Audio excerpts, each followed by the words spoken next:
So before we get going, I want to take a moment to acknowledge the traditional custodians on the land on which we're meeting this evening. Obviously, we're in various parts of the southwest, and take a moment to pay respects to elders past, present, and emerging, and acknowledge any First Nations people that attend the session, and acknowledge the contributions that First Nations people make to our sporting clubs across the nation.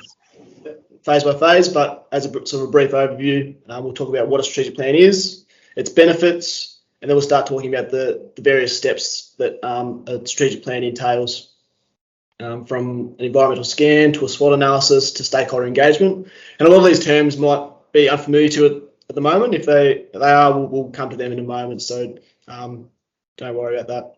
And then we'll get into the process of actually formulating the plan, documenting the plan, and what the end sort of product will look like.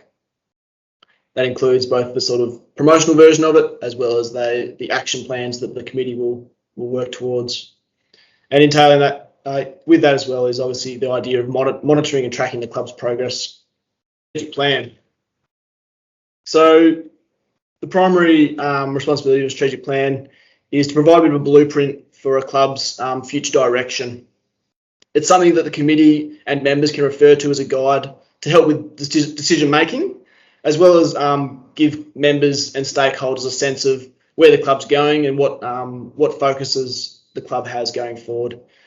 So in that sense, it really demonstrates to club members and stakeholders the priorities that the club are focusing on.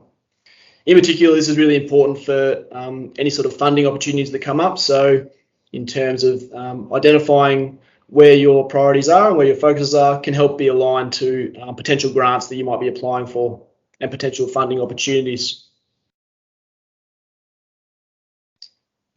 So planning in more of a broad sense, I suppose, when we think of it at a club level, there's various types of planning. So there can be a business plan, and then there can be a strategic plan. So a strategic plan is more, as I sort of said, that long-term future planning, whereas that business plan is more of a yearly operational plan. So it's really important that our strategic plan is that sort of aspirational focus in the long term, and then the business plan or the operational plan, which is that yearly plan, gives us that, is really closely aligned to the strategic focuses of our club.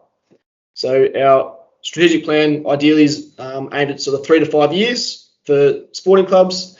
And some clubs might be longer than that, maybe 5 to 10 years, but it just depends on the stability of the committee. Some committees, especially in grassroots sports clubs, often the turnover is fairly frequent, so it's important to keep the strategic plans fairly limited to about 3 to 5 years to keep them nice and dynamic.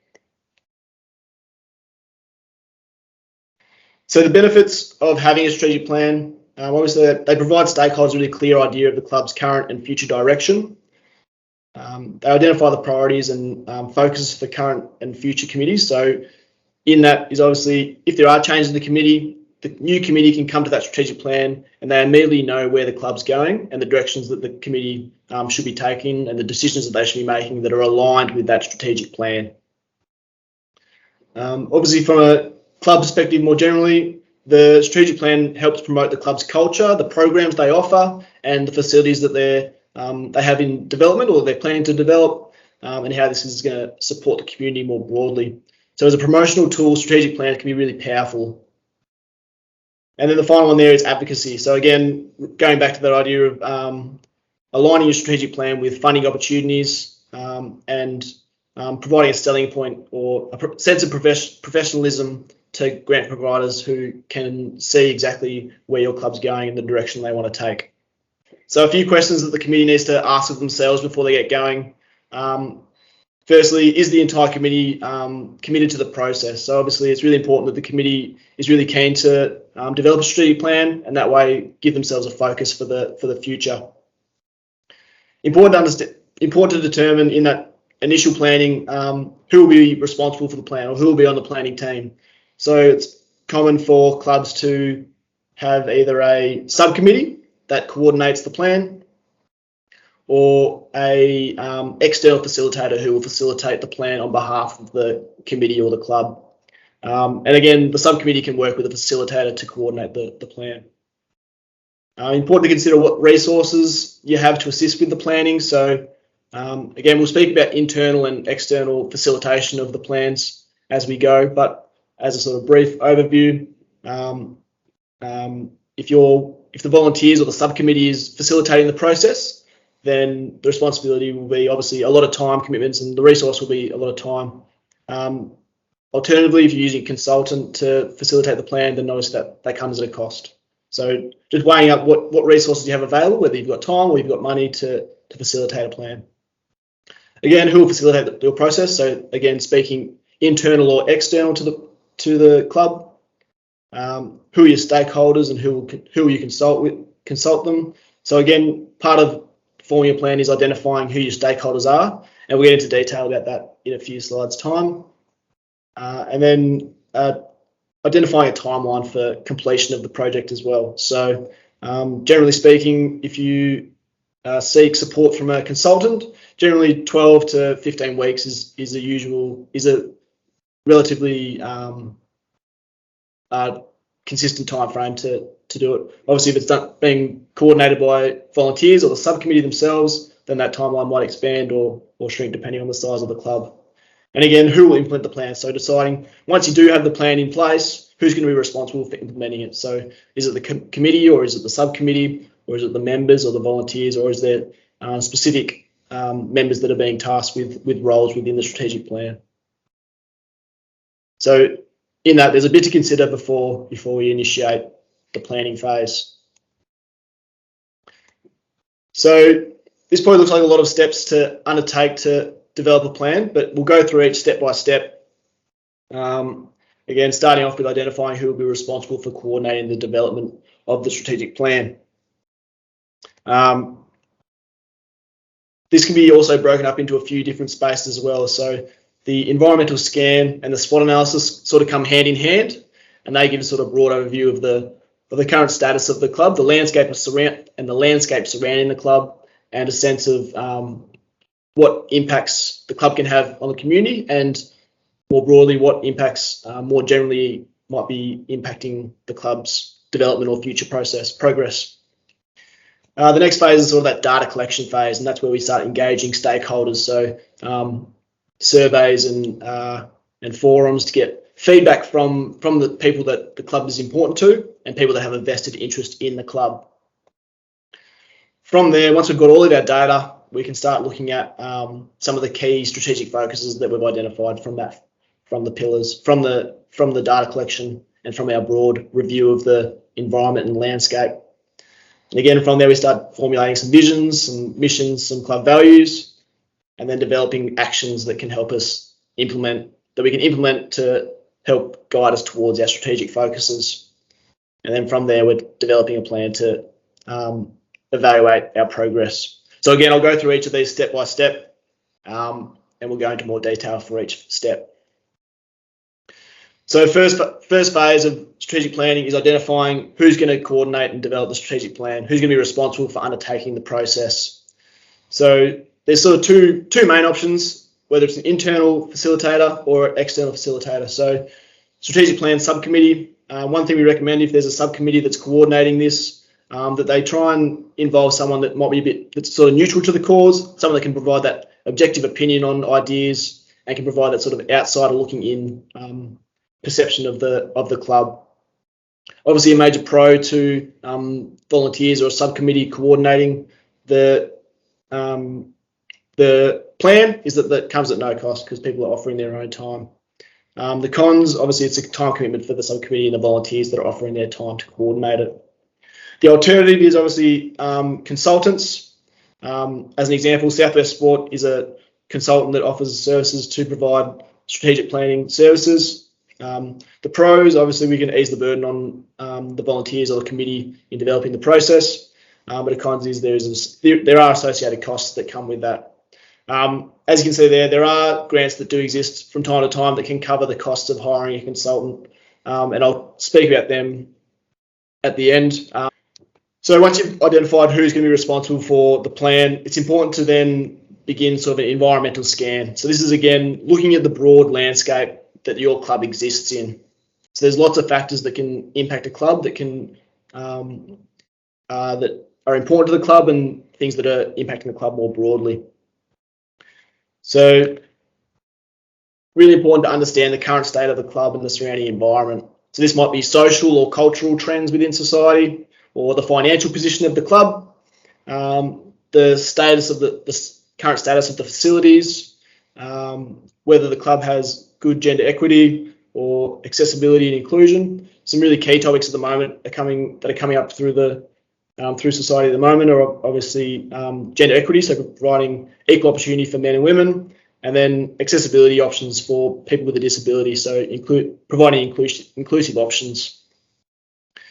Another trend in terms of regional Southwest Victoria and regional Victoria more generally is population shifts and changes, and trying to engage younger players to stay in the community, and obviously challenges of people moving to the city at a young age, and trying to ensure that club stability and participation numbers maintain strong throughout that sort of youth demographic.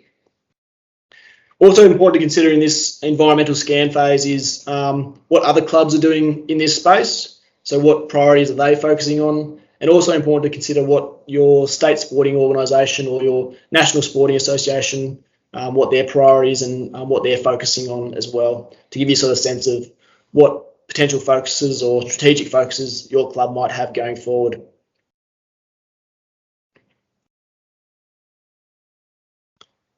Again, in line with that environmental scan is the idea of a SWOT analysis.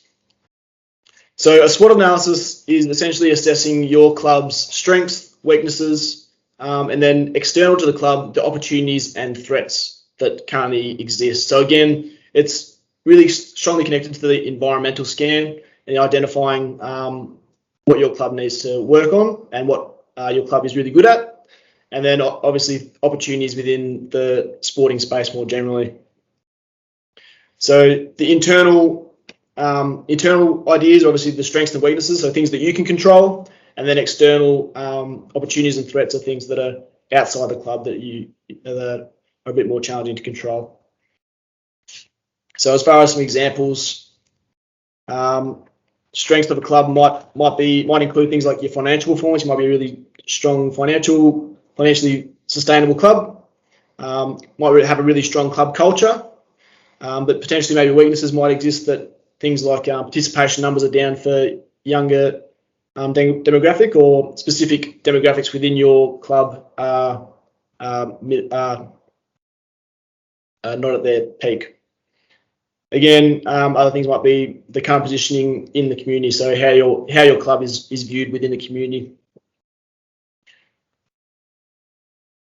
And then we have external analysis. So again, this is sort of referring to those ideas of social and cultural trends of the region and of the community more broadly. So opportunities that exist. Again, speaking about female participation, there's a lot of grant opportunities coming up in regards to providing facilities that offer female-friendly participation options. Again, there's also a lot of funding available out there for accessible participation and inclusion options as well. Again, talking about threats, so again, regional population, and people moving away from the regions is a potential threat that we look at the moment. But then again, looking on the flip side, in the current COVID environment, we can sort of see that there's a lot of people from the city that are identifying the rural spaces as a space to come to. So potentially that's an opportunity that clubs can take advantage of going forward. And again, speaking of COVID, obviously COVID has been a massive threat to clubs going forward. And in the initial 3 to 5 year phase, obviously that's something that clubs will need to consider going forward as well. So with that sort of broad understanding of our club's positioning within the community, and a really broad idea of where the club sits within that, we can start to identify some sort of key questions that we want to engage stakeholders in. So as far as identifying stakeholders, the common ones we see, or the most common, are obviously members, so your players, your volunteers, your parents, past players and supporters, so they're you're very close in. Other stakeholders include your committee. Obviously, they have a lot of a wealth of knowledge on the current status of the club, and they'll have a lot of opinions and ideas about how the club could look, or potential options for the club going forward. Your council, so every council has people dedicated to recreation or sport and recreation opportunities. So if you speak to your local council, they'll have insights into the current state of play, as well as opportunities that exist in terms of grants or facilities, and as well as their priorities as well going forward. State and regional sporting bodies. So again, speaking to your state sporting associations or your national sporting organisations will provide you with some insights into what priorities they have at the moment. Sponsors, if you have a lot of if you have sponsors at your club, it's important to engage them as well to identify their priorities and what their focuses are going forward, so that you can align your strategies with options that are going to either attract sponsors or they're going to maintain sponsorships that are aligned with your strategic focuses. And the other one is regional sports assemblies. So South West Sport, as a regional sports assembly, can provide insights and advice or support on any current developments in the sport and recreation space, and provide you with some support there and guidance on the current trends in society and the region, the sporting region more generally. So important to identify that the SWOT analysis and the environmental scanning provides you a really good sense of some of the key questions that you want to ask your stakeholders. So you can provide some really specific questions that you want answered and that you want the club to focus on coming out of the planning phase.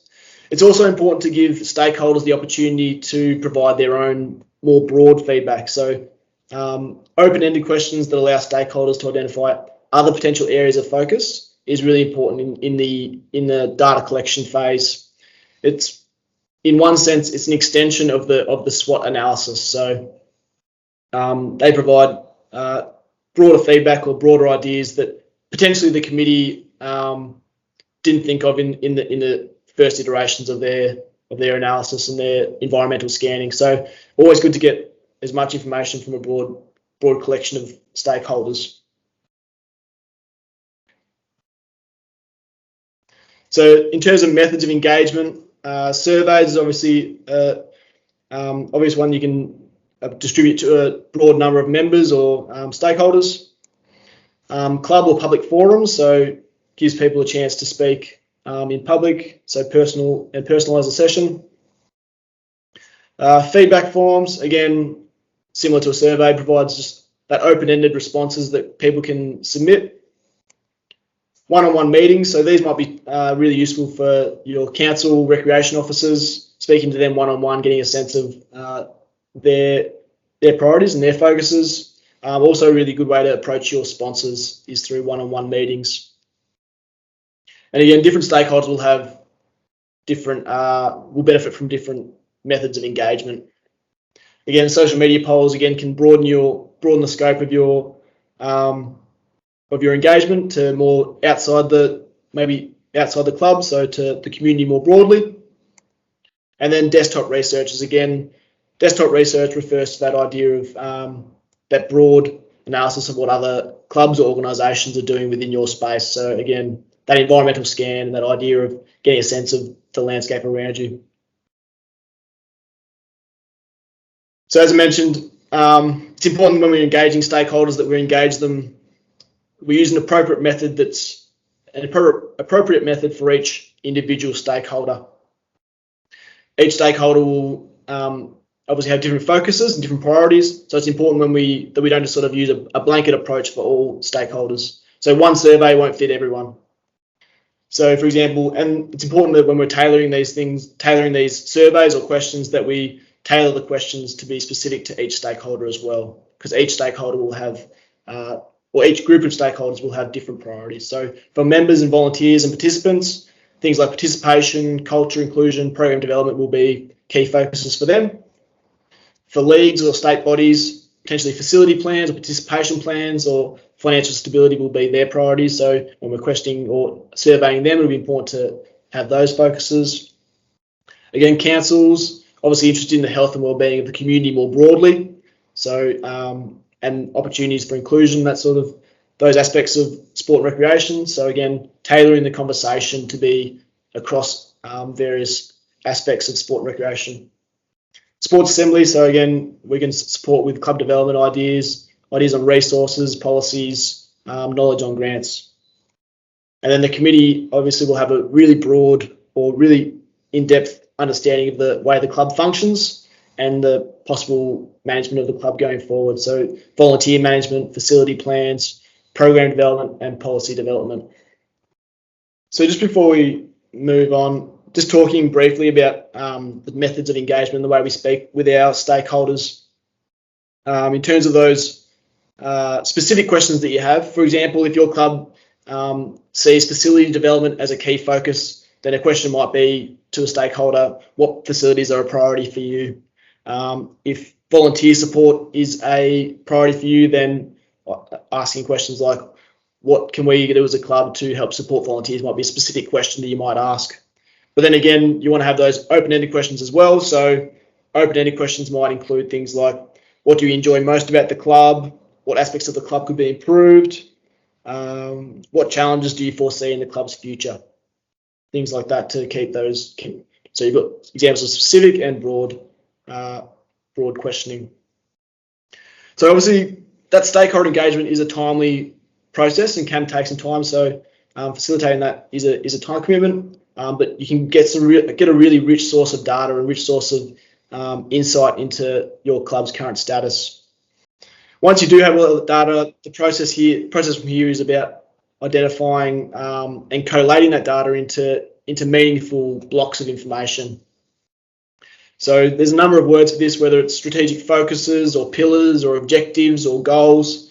These will be your these will be the key elements of your club's strategic plan going forward.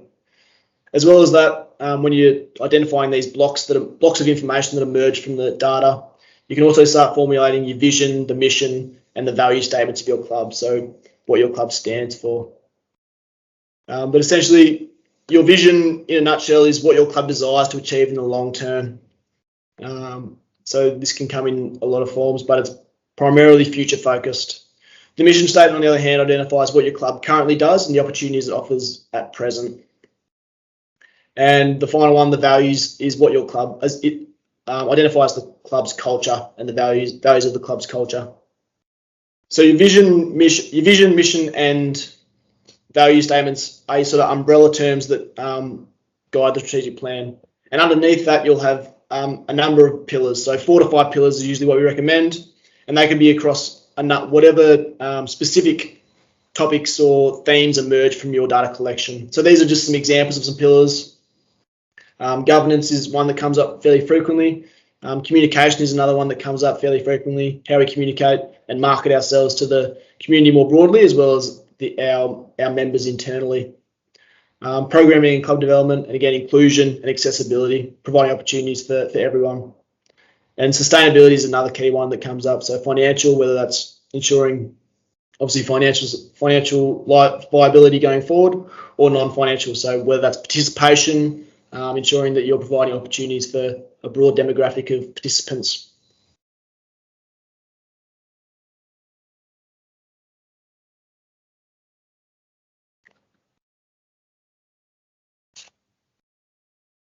So for each pillar, and I'll show you an example of what this will look like in the long run. Each pillar will have so your key pillar, which for example on this one is governance.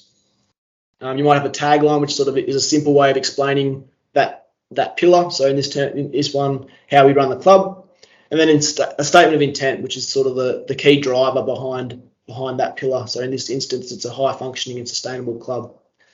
Beneath those, you'll have 3 or 4 sort of key actions, and these actions are what will guide the committee going forward, whether that's in that 3 to 5 year period. And so for this example, it's improved decision making, efficient meetings, and succession planning. So I'll show you an example of what this looks like. Squash and Racquetball Victoria recently released their. So this is what this is the sort of the marketing version of their strategic plan. So you can see at the top there, they've got their vision. So in this case, it's a fully integrated squash and racquetball industry providing healthy sporting opportunities for the benefit of all Victorians. Their mission is to promote squash and racquetball as fun, healthy and inclusive sports playable year-round for life facilitate the development and sustainability of venues and clubs. And then underneath the vision and mission, you can see they've got 5 key pillars that they're working towards achieving over the course of the 3 years. And then underneath those 5 key pillars are actions which help guide them. So this is obviously the sort of marketing version, or the brief overview of their strategic plan. And this is an example. This is what that would be distributed to their members and their stakeholders to help them identify what they're hoping to achieve. For each pillar, you'll have actions, and you want these actions to be really specific to that pillar, measurable. So you want a defining measurement that you can utilize. So, for example, if your pillar in this example is financial sustainability, then the objective might be to grow funding. So in terms of a measurable outcome for that pillar, might be increasing sponsorship by 15% as a guide. In terms of making sure it's achievable, relevant, and then time bound is really important that we give ourselves a sense of how long these achievements or how long this task will take. So again, we want it to be within that 3 to 5 year time span, but some might be a 1 year goal or a 2 year goal. And again, I'll show you what this looks like in the committee, in the objectives list or the actions list version of the strategic plan. So this is a sort of a brief overview of what your action list, or a brief summary of what the action list will look like. So for again, this example here, governance is our pillar. The statement of intent is a high functioning and sustainable club. And our action, the first one in this instance, is to improve decision making. So for that, the how or the measurable outcome is to develop some key policies, which help with guiding the committee in making decisions. So the measure in this instance is the development of a policy manual, and the time frame for this. So say, for example, this strategic plan was developed in early 2020. The time frame to complete it is by the end of the year. And then it's really important also to identify who's responsible for this action. And in this instance, it's the subcommittee. So again, for each of your pillars, you'll identify really key tasks that you can complete to help your club progress towards that outcome that you're hoping to achieve in that space. Important, once we do have our pillars and our actions in place, we develop some evaluation tools that can help us measure the progress. So if we can keep track of our progress, then we can adjust our plans as we see as required. So again, I'll show you what Squash and Racquetball Victoria's strategic plan looks like from the operational or the action list perspective.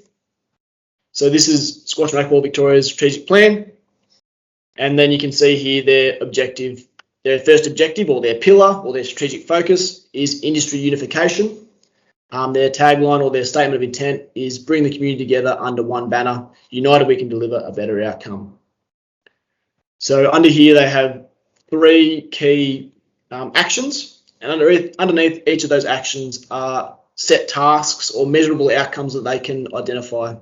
So for example, the first one here, 1.1, establish working group to create draft unification roadmap.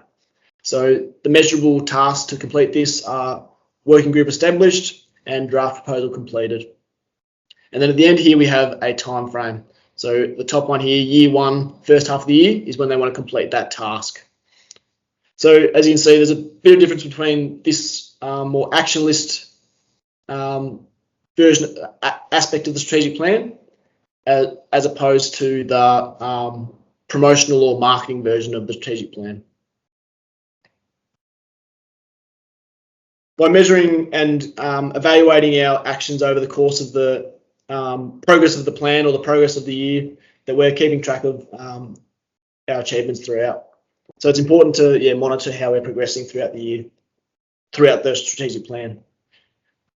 and keeping the committee or whoever's responsible for certain actions accountable for those aspects. So important that these actions are referred to on a regular basis, whether it's at committee meetings or at regular meetings, to ensure that the progress on each of those actions is being achieved or is heading in the right direction.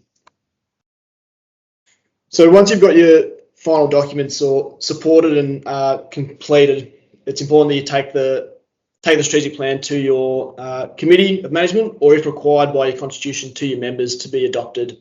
And this will give your club finalisation of the document and give your club a sense of a clear direction for the next 3 to 5 years or 10 years or however long the case may be. So this is where obviously where the real work begins once you have the plan in place, and it's important that we track the progress of that plan going forward. Also important that once you have that plan in place, that we're communicating that to our stakeholders. So again, having those conversations, whether you're distributing the promotional material of the strategic plan or offering opportunities to meet with your stakeholders, whether it's the council or the sponsors or other members of the community, to offer them an opportunity to see where the club's going and the opportunities that you want to provide going forward. So just in summary, really important that before you start the process, you know your club and its operating environment really well, so understanding the landscape. Again, this entails that sort of SWOT analysis and giving stakeholders an opportunity to provide a lot of feedback on what's important to the club and what's important to them. Once you have the strategic plan in place, it's really important that we track the progress and be accountable for our progress in its development and ongoing success. And then, finally evaluating and adjusting the plan as necessary. So again, the strategic plan can be a dynamic document. It can be adjusted as required. Obviously, if things come up, and especially more than ever, we're aware of how things can change really quickly in terms of COVID, speaking in respect to COVID. So it's important that our strategic plan is in some ways dynamic and can be flexible and adjusted as required.